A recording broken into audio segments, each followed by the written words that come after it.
KSEB കരാർ തൊഴിലാളികളെ അന്യായമായി പിരിച്ചുവിടുന്നത് ആരോപിച്ച് KSEB ജീവനക്കാർ ധർണ നടത്തി. Basith wedding mall, Basith arcade, Poongottukulam, Tirur. Ponnani division ഓഫീസിൽ EEFI യുടെ നേതൃത്വത്തിൽ സംഘടിപ്പിച്ച പ്രതിഷേധ ധർണയിൽ EBCW Ponnani division secretary Thoufeeq സ്വാഗതം പറഞ്ഞു. ചടങ്ങിൽ EBCWA ജില്ലാ സെക്രട്ടറി ജംഷിദ് അലി അധ്യക്ഷത വഹിച്ചു. WA സംസ്ഥാന വൈസ് പ്രസിഡന്റ് രമേശ് ചേലമ്പ്ര ഉദ്ഘാടനം ചെയ്തു. പൊന്നാനി ഏരിയ കമ്മിറ്റി അംഗവും CITU പൊന്നാനി ഏരിയ വൈസ് പ്രസിഡന്റുമായ ലത്തീഫ്, ഓഫീസേഴ്സ് അസോസിയേഷൻ ജില്ലാ സെക്രട്ടറി സലീം, CITU ജില്ലാ സെക്രട്ടറിയും EBCWA ജില്ലാ പ്രസിഡന്റുമായ വിശ്വനാഥൻ, WA സംസ്ഥാന കമ്മിറ്റി അംഗം Sukumaran, WA division secretary Shaji Narayanan എന്നിവർ സംസാരിച്ചു.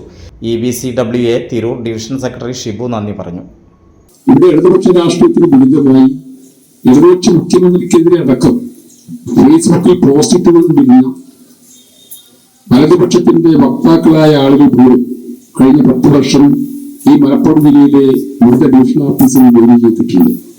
അവരാരും നമ്മൾ തിരിച്ചുവിടാൻ വേണ്ടി ഒരു ശുപാർശ നൽകിയിട്ടില്ല. നമ്മളൊരു കൺസെപ്റ്റ്, ഒരു തൊഴിലാളി എന്ന നിലയ്ക്ക് തൊഴിലാളിക്ക് ജോലി ചെയ്യാനുള്ള അവകാശം കൊടുക്കണം എന്നുള്ളത് മാത്രമാണ്. അവർ ഈ ജോലി തൊഴിലുകൊണ്ട് മറ്റൊരു തൊഴിൽ കിട്ടാത്തതുകൊണ്ടാണ് അവർ മുന്നോട്ട് വരുന്നത്.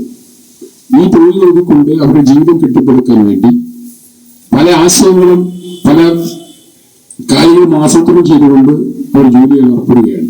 അവർക്ക് ഒരു ഭരണമാറ്റത്തിന്റെ കേവലം ഒരു ഭരണമാറ്റത്തിന്റെ പേരിൽ അവരെ പിരിച്ചുവിടാൻ വേണ്ടി നമ്മൾ നിർമ്മിച്ചിട്ടില്ല.